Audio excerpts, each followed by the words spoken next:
नमस्कार दोस्तों, आज हम मॉर्गन हाउसल द्वारा लिखी गई किताब द साइकोलॉजी ऑफ मनी के बारे में बात करेंगे। इस किताब में आप जान पाइएगा, अगर आपको अमीर बनना हो तो धन को सही तरह से व्यवहार करना होगा, उसे सही जगह पर निवेश करना होगा और धैर्य रखना होगा, क्योंकि कोई भी चीज़ को पाने के लिए कोई शॉर्टकट नहीं होता है। लेखक हमें बताते हैं कि उन्होंने अपना कॉलेज के वर्ष में अपना खर्च चलाने के लिए लॉस एंजलिस में एक होटल में सेवक के रूप में बिताए थे। वहाँ एक तकनीकी कार्यकारी हमेशा ही आते थे। वो 20 वर्ष के कुछ अधिक समय में बहुत कामयाब हो चुके थे। उन्होंने कई कंपनियां शुरू करके बेच भी चुके थे, लेकिन धन संपत्ति के विषय में उनका व्यवहार सही नहीं था। वो $100 के नोटों की गड्डी लेकर घूमते थे, चाहे इसे कोई देखे या नहीं देखे। उन्होंने अपने रईसी दिखाने के लिए मेरे एक सहकर्मी को कहा, जाओ गली में जो जवाहरात का दुकान है वहाँ से 1000 के सोने के सिक्के लेके आओ। 1 घंटा बाद जब मेरे सहकर्मी 1000 के सोने के सिक्के लेकर आए तो वो और उनके दोस्त एक जगह इकट्ठे हुए जो प्रशांत महासागर के सामने था। उन्होंने उन सिक्कों को पानी में फेंकने लगा, मानो जैसे कोई पत्थर को फेंक रहा है। इस बात पर वो लोग बहस करने लगे कि किसका सिक्का कितना दूर पानी में उछल रहा है। फिर कुछ दिन बाद उन्होंने मेरे एक होटल में एक लैंप तोड़ दिया। इस बात पर जब मैनेजर ने इसकी भरपाई करने के लिए $500 मांगा तो उन्होंने अपना जेब से एक गड्डी निकाल कर कहा, लो, फिर मुझे ऐसे बेइज्जती मत करना। धन संपत्ति के बारे में उनका इस तरह का व्यवहार कुछ साल बाद वो देवलिया हो गया। इस किताब में आप ये सीख पाइएगा कि धन संपत्ति के विषय में आपका व्यवहार कैसा है। आप धन को कितना अच्छा से प्रबंधन करते हैं। एक प्रभावशाली व्यक्ति वो नहीं जो अपने धन भावनाओं को नियंत्रण रखता है। एक सामान्य व्यक्ति भी धनी हो सकते हैं अगर उन्होंने कुछ ऐसा व्यवहारिक कौशल होना चाहिए। इसके लिए बुद्धिमत्ता की औपचारिक युक्तियों का कोई आवश्यकता नहीं है। यहाँ पर लेखक हमें बताते हैं, रोलांड जेम्स रीड एक अमेरिकी जनहितैषी निवेशक, जेनेटर और गैस स्टेशन के परिचित थे। उनका जन्म ग्रामीण बहुमेट में हुआ था। उनके परिवार में वो पहले सदस्य थे जो हाई स्कूल पास किए थे। रीड 25 वर्ष तक एक गैस स्टेशन के में कारों को मरम्मती में जुड़े थे। 38 वर्ष की आयु में उन्होंने $12,000 में 2 बेडरूम वाला घर खरीदे और बाकी के जीवन वहीं पर बिता दिए। उनका एक मित्र का कहना था, उनका खास शौक था ईंधन लकड़ी काटना।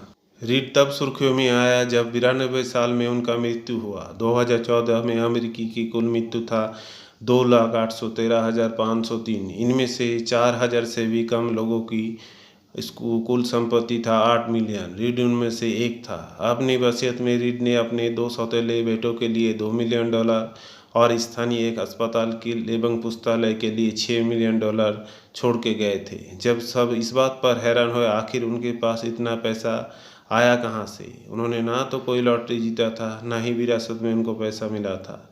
बाद में पता चला उसने जितना संभव बचत की और सारा पैसा ब्लू चिप स्टॉक में लगा दिया था, जो वर्षों बाद बढ़कर $8 मिलियन में बदल चुका। इसी तरह से रीड एक साधारण जनरेटर से जनहितैषी बने थे। रीड की मृत्यु के कुछ माह पहले और व्यक्ति का नाम सामने आया, रिचर्ड फुस्कोन ने हार्वर्ड से MBA की डिग्री ली और 40 की उम्र में सेवानिवृत्त होकर एक जनहितैषी बन गया। फ्रेंच मैगजीन में एक बार उन्हें सफल कारोबारी की 40 ऑर्डर की 40 सूची में शामिल किया, लेकिन उनका भी दशा सोने के सिक्के उछलने वाली तकनीक कार्यकारी की तरह सब बिखर कर खत्म हो गया। फुस्कोन ने 18,000 वर्ग फुट के घर का विस्तार करने के लिए जमकर ऋण लिया, जिसका रखरखाव का मासिक खर्च $90,000 से भी अधिक था। जब 2008 में वित्तीय संकट आ पड़ा तो बहुतों का आर्थिक स्थिति खराब हो गया, जिसके कारण फुस्कोन को प्रत्यक्ष रूप से मिट्टी में मिलाकर रख दिया।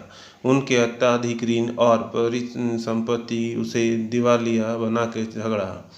उन्होंने 2008 में उनसे कथित तौर पर दिवालियापन न्यायाधीश को कहा, फिलहाल मेरे पास कोई आमदनी नहीं है। पहले तो उनका बीच वाला घर कब्जा लिया गया, फिर धीरे धीरे उनका सारा संपत्ति नीलाम हो गया। बस इतना काफ़ी था कि रोनाल्ड रीड धैर्यवान थे और रिचर्ड फुस्कोन लालची।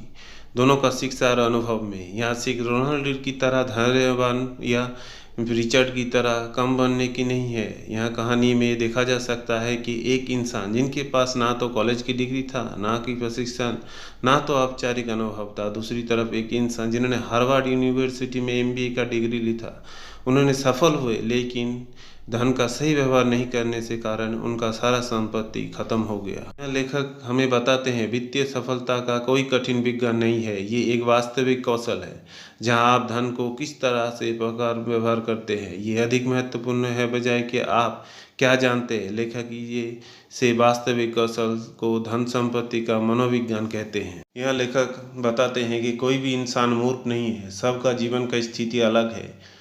लोग पैसों के बारे में मूर्खतापूर्ण आचरण जरूर करते हैं, धन के बारे में जीवन का मूल्य अलग है। विश्व के अलग अलग स्थानों में जन्म लेने वाले इंसान का सोच अलग है।